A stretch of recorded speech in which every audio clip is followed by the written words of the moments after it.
Coyotes prowling around Midland County. Police say sightings have increased near the Greater Midland Tennis Center and the wooded area near Dow.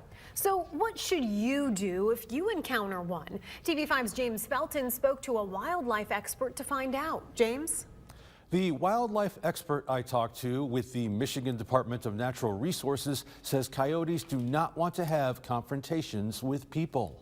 This time of year, especially, we get a lot of phone calls from the public and others of they're hearing coyotes, they're seeing more. And largely that's because the coyote population is breeding right now. Jared Duquette is the Human and Wildlife Interaction Specialist for the Michigan Department of Natural Resources. He tells us mating season for coyotes runs from January through March, so he's not surprised to see an uptick in coyote sightings. Earlier this month, the Midland Police Department put out this Facebook post to make people aware of an increased coyote presence in that area. So what should people do if they see a coyote? Generally, they're going just about their normal daily business looking for food.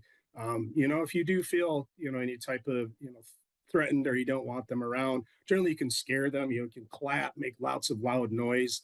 The biggest thing is being kind of intimidating to them. Generally, they're going to shy away from people every time. Duquette tells us coyotes can easily adapt to their surroundings, allowing them to live in urban areas as well as rural areas. So if you're someone who likes to feed wildlife, Duquette says you shouldn't. If you notice coyotes are coming around and you're feeding, get rid of that feed for a while, or just don't feed in general, because it will bring in coyotes, and they're there to get an easy meal like anything else is. Duquette tells us this time of year, coyotes are looking for rodents to eat. In rare cases, they could go after small pets. With that in mind, Duquette says you should keep your pet in at night, or on a leash, or in a fenced area. It's just a matter of learning to coexist with wildlife and using common sense to avoid those conflicts.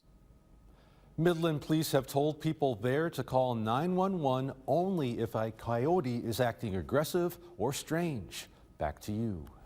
Thank you, James. Coyote hunting season in Michigan for licensed hunters began last summer and it runs through April 15th.